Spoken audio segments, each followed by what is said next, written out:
Thank you. Right, we'll go straight to an update on our resolutions from February about the floods.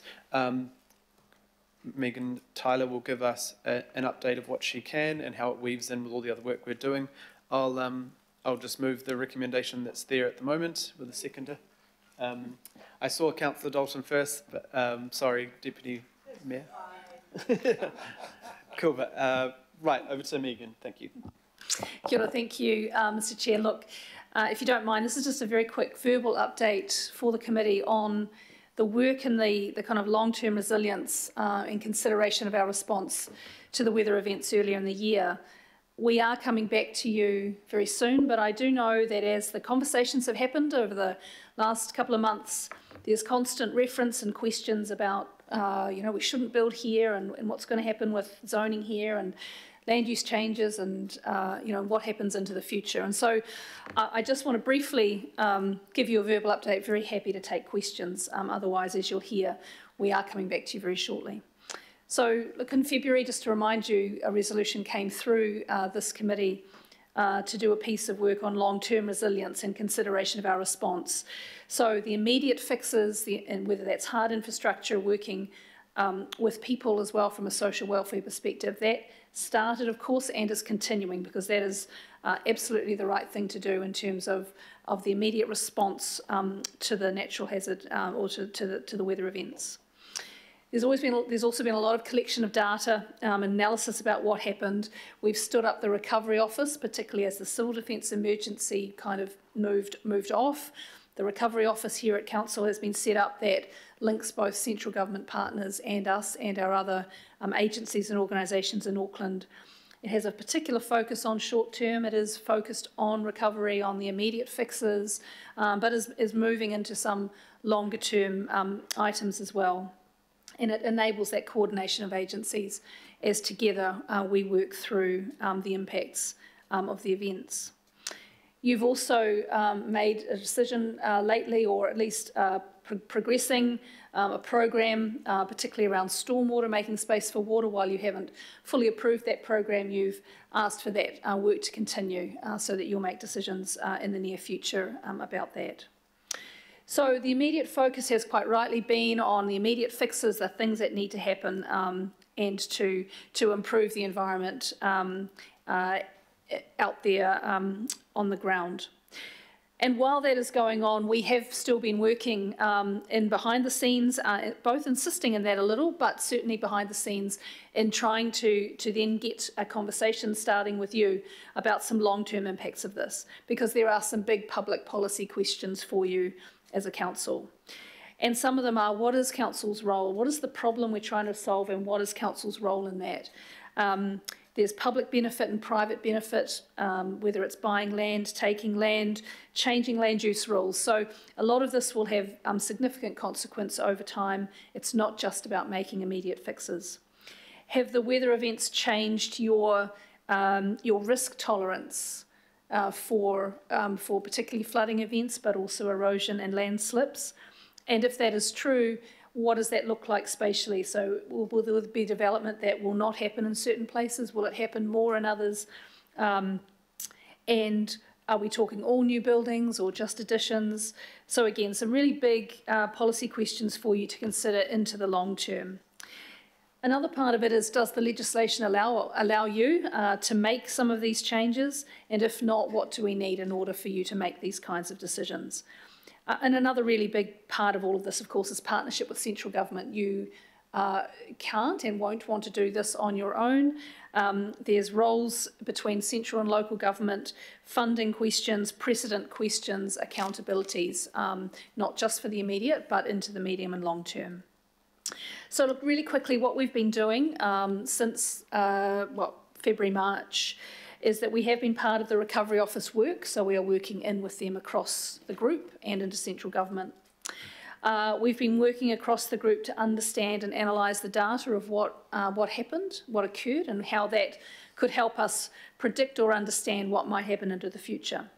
We've been learning lessons either by talking to people or by reading and examples of these kinds of events and the response to them, both examples in New Zealand but also internationally, particularly across into Australia and some of the Commonwealth countries. We're looking at Council's current policy settings, again, our role in these kinds of things and options for changing that if that's where you want to go. And we're also completing some initial responsive action briefings. And you will have received an email from Sandra, I suspect, from the Planning Committee email yesterday, and that was the first one that we've done. And so that's a bit of a memo to you, giving you some advice and some briefings on what this might mean for Plan Change 78, so that's the intensification plan change and the coastal hazards plan change. There are 4 or 5 more coming out over the next week. There's one on climate scenarios, so again a forward, future-looking piece on climate scenarios. One on the socio-economic impacts of these events on our communities, because not everyone gets impacted equally. Key trade-offs, so how to consider trade-offs when you're thinking about these long-term changes in roles or changes in legislation and regulation. And the legislative framework, what are we working with at the moment with a view to then what might we need into the future. So we've been doing a lot of things, you just haven't seen it necessarily. And so I just wanted to provide that update for you. Next steps, 21st of June, it should be in your diary. We're going to start the first workshop as we talk to you then about, do you want to make some land use changes? Do you want to make some changes to the unitary plan to constrain development in some areas or make it bigger in others, to change your risk tolerance around, say, flooding, for example? We want to start that with you on the 21st of June, so in a few weeks' time. And then on the 29th of June here at the Planning Committee, Planning, Environment and Parks Committee, we will have a more comprehensive report that we'll speak to. You can obviously resolve against better than just this verbal update. So we're going to start coming to you very shortly. You'll start getting these initial briefings to get you thinking about some of these bigger questions. And I just wanted to let you know that that's what we've been doing. Mr. Chair, thanks for that. I'm very happy to answer any questions. Otherwise, happy to leave it till later in the month. Thanks. Thank you, Megan. And I know that Councillor Dalton and I have seen a bunch and heard a bunch of the work of what's been going on, and the teams are all hands to the pump. Is that a good, probably not a good analogy? On this, it is extremely difficult under a short time frame, and they are pretty serious issues. So, but I think the progress is good, and I think we should have some pretty good decisions to make in the next few months. Member Ashby. Thank you. Just a quick one, and thank you. I understand there's heaps of work going hand to the pump in the background, but just a quick one, and to be fleshed out, to be fleshed out later perhaps. But the focus is on building or not building, as it were, in floodplains and flood zones and things. I'm also just mindful of the changing nature of the regulatory framework. So when we've got really large winter earthworks and the designs currently, for example, for the treatment devices is 25 mil rain, but that's been exceeded, 6 times in a month. Is that going to be part of that review as well? Through the chair, look, absolutely. So land use and regulation, so the biggest regulation tool you have really is the unitary plan, and that's the zoning and land use requirements. But underneath that, or kind of in concert with, are the things like technical guidelines and those other requirements, some of which sit in the Building Act, but others are things that we have responsibility for as a council. So yes, it's the package.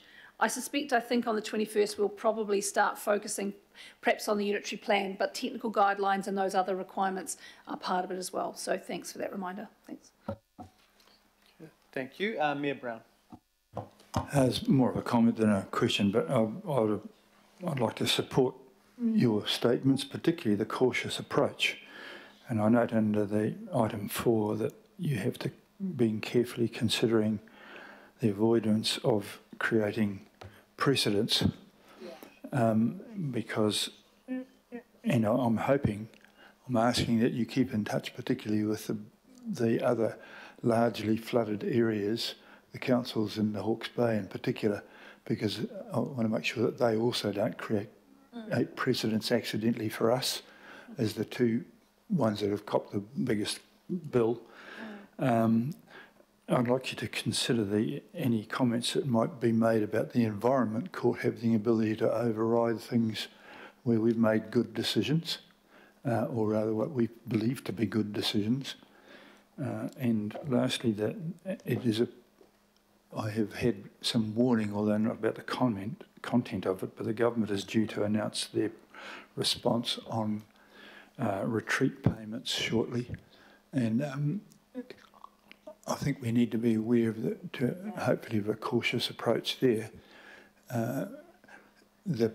The house prices have dropped by enough that if you could easily make a mistake where you offered more money than what they're currently worth, given the fact that the market is dropping in 20% lumps rather than 2% lumps, and so a very cautious approach in times where the physical and financial stability of the housing market are both in trouble. So thanks. And so are you checking with those other councils? That was my main question. Thanks. Through the Chair, yes. I mean, there's two elements to checking with them. One is obviously the immediate fixes and response. So the teams are certainly doing that. Yes, we have contacted them in terms of the broader or longer term piece, but we're also doing that through the conversation with central government and through the Recovery Office. And your point is really well made in terms of any announcements and I believe there has been an announcement lately, I just haven't seen it today. Just out now. Is it from Minister of Finance, I believe, on some next steps around, yes, funding.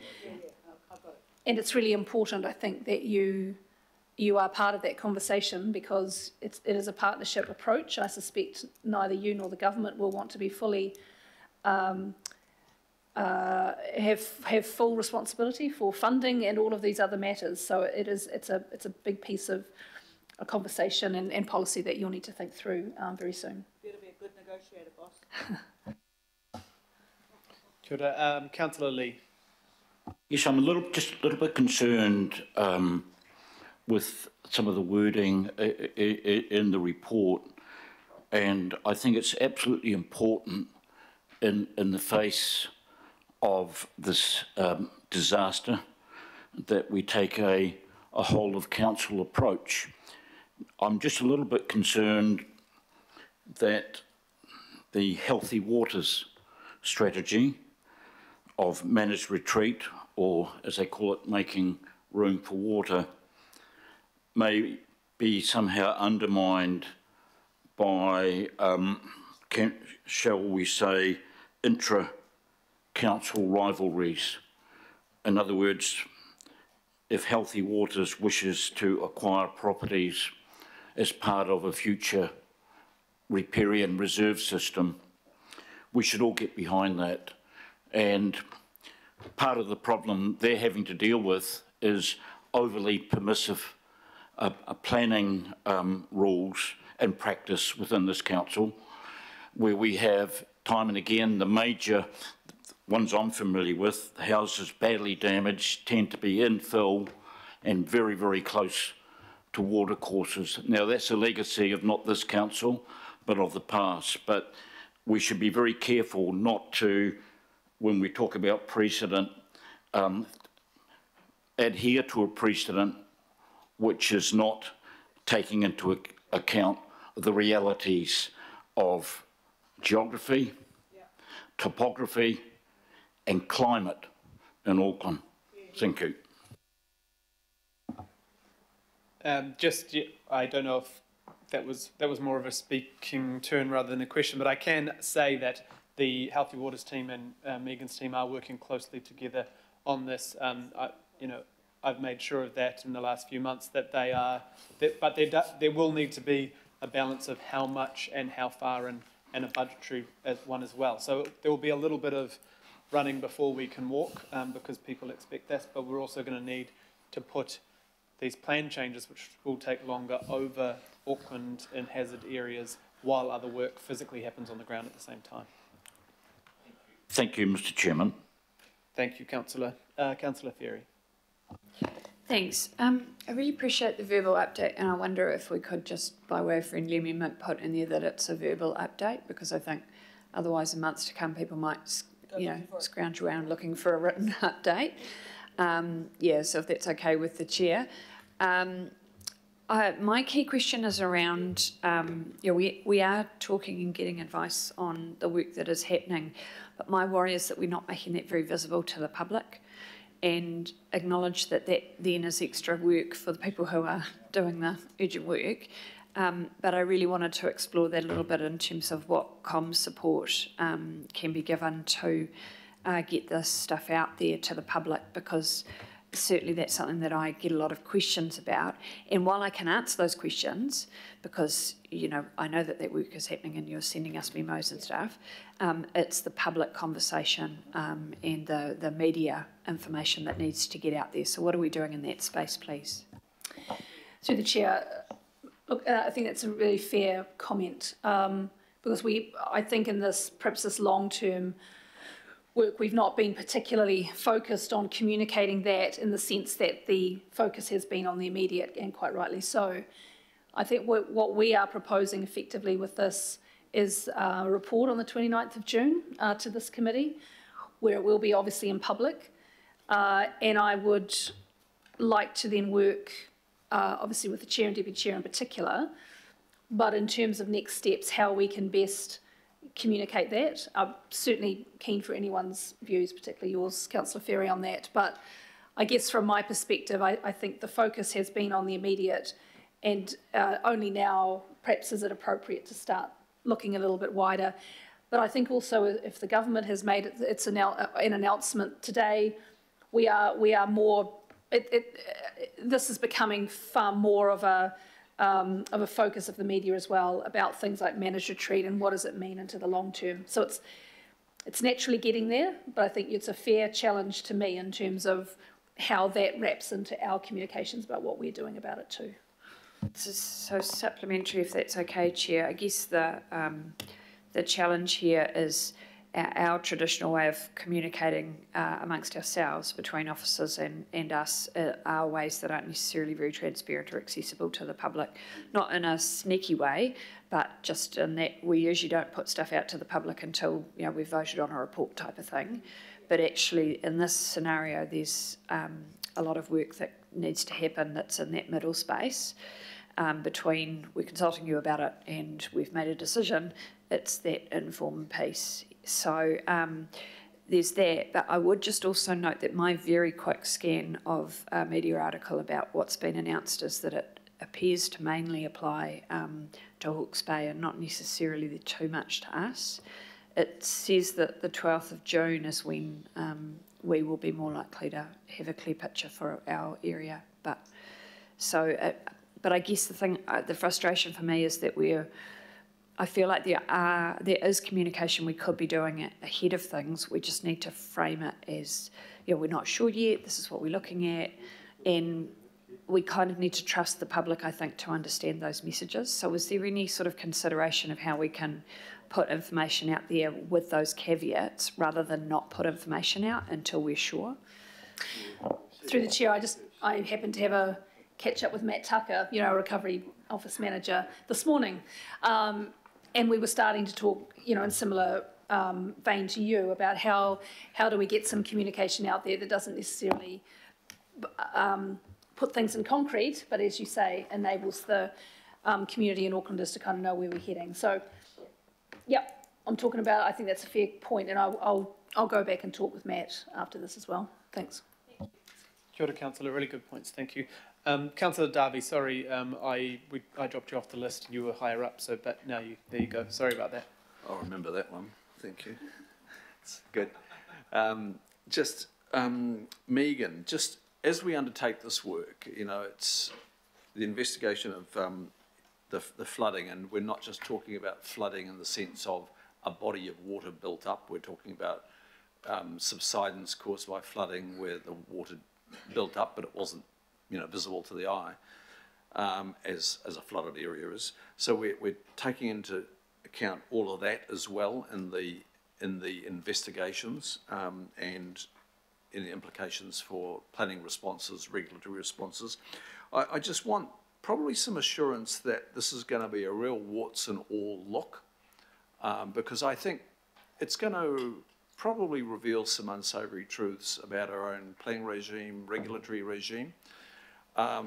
So I'm mindful, you know, I've heard Healthy Waters in the last little while talk about wanting to, well, they seem to have rediscovered this incredible newfound enthusiasm for catchment management planning, but 8 years ago, they actually told this committee's predecessor that there wasn't a case to proceed with catchment management planning, and that was something like 2014 or 15 or something like that. So I think we need to sort of have it out through this investigation. It needs to be really candid about this council. You know, it's about us. We can't shy away. I'm not suggesting that your team would be covering anything up, but it just needs to be revealing everything. You know, I'm also aware in the regulatory area, because we're getting a lot of questions as to why didn't council do something about that concrete driveway or that impervious area that is greater than what's consented. And, you know, you hear this from residents a lot. I know about that. Why didn't you do something about it? Well, we have a compliance unit that can't keep up with monitoring. Right now, it's not looking at things unless health and safety is at risk. We're letting a lot go. For how long have we? We haven't had more than reactive monitoring. So I could go on, but I guess what I'm giving you some examples, Megan, and I'm just really wanting some assurance that we're going to open this up in a really very real way to look at ourselves very deeply, and we'll look at others as well, like the people that actually the Mayor just referred to before, an example of how maybe wastewater, you know, septic tanks might have contributed to subsidence. I'm aware of unconsidered tree pruning, possibly contributing to subsidence, or stormwater outflows, unconsented, contributing to subsidence. All of that. So it's internal and external. Kia ora, thanks. Through the chair. Yes, look, we will. Just let me know if you don't think we're going in depth enough. So I'm not sure that we might do as much as early on as maybe you're wanting. So can you just keep in touch with me about that? But there is no, I mean, the point here is to provide you advice, because if your risk tolerance has changed and therefore our regulations need to change, that's a big deal, and you need to understand the implications of that and the implications, whether that's on our people of Auckland, but also on this organisation. So we might say, yep, if you want to do that, that's great, but we can't resource, say, the monitoring of that, for example. So we need to be honest at all levels about what that could mean, and then you need to make those decisions, and that might flow into, you know, long-term plan or funding decisions as well, or some kind of prioritisation decisions too. So appreciate the feedback. Thanks. Thanks, Councillor. Now, I have no more questions, so just briefly, if there's anyone who has a comment. No. Well, I just briefly want to thank Megan and her team and everyone who's been working on this. I think it was, just under 2 weeks after the floods that Councillor Dalton and I and others thought that we should have some pretty quick resolutions on this with support from the Mayor and Deputy Mayor. And the team were able to come up with a quick and dirty plan, which I think has gone forward, and it is hard, because what may come back will be challenging and will be concerning for some people. It could mean that values of properties drop in certain areas. It could mean plan changes which mean that we don't allow building in areas that buildings already are. What does that mean? So I think a lot of people are looking for very easy solutions to what is a complex problem that's been 30 or 40 or 50 years in the making. A lot of the areas that flooded had homes built in the 80s and 90s which had no regulations around stormwater and things like that. So we are improving already with our current ways of building. If you look at new areas that were built up that didn't flood, but a lot of that data is needing to be looked at to make sure we make good decisions while we are also doing some infrastructure-related activity. I'm on the Michael Wood's Auckland response group, and I've been very clear to that group that it is going to be hard, but the comms together from the government and the council and whoever else needs to be clear to people, because I think at the moment we're leaving people in limbo because we just don't have the information or the ability to tell people, yes, you'll stay, no, you'll leave. And what it looks like from the numbers that, we've got thousands and thousands of people affected across Tamaki Makaurau, but it may only be hundreds that have some sort of support come to them through projects or through buyouts from government. So those are going to be tough conversations. It will come down to potentially more safety than damage to a home, and what was on your limb before, and all those really hard conversations we've all been having individually. We do need to do it in a structured way, because otherwise we could cause a domino effect of other really concerning outcomes for communities. So it is tough, and we know people are waiting, but I think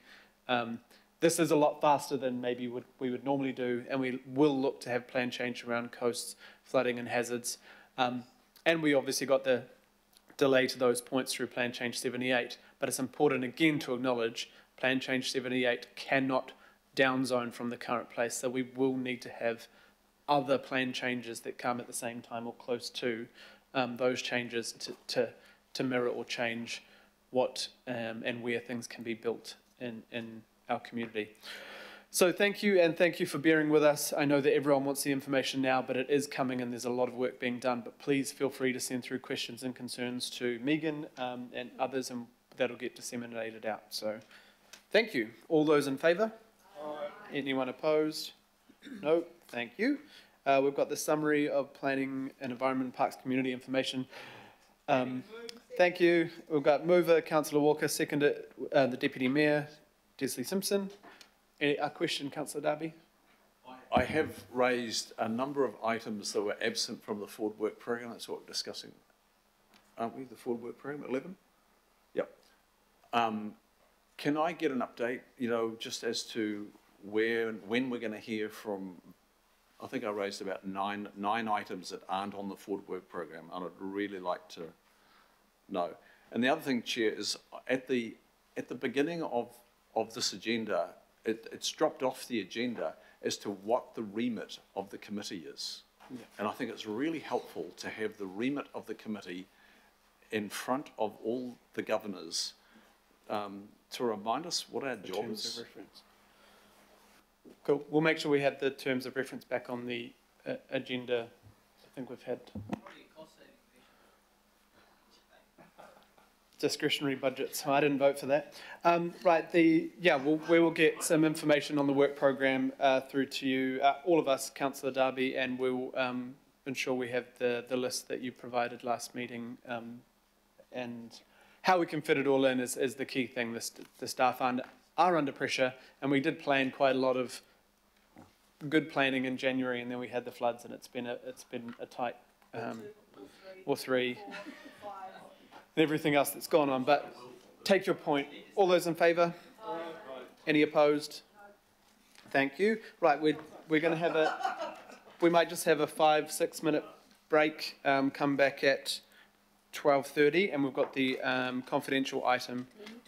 Yes, you just have to move to confidential. All right. Councillor Walker, seconder Councillor Henderson to go into confidential.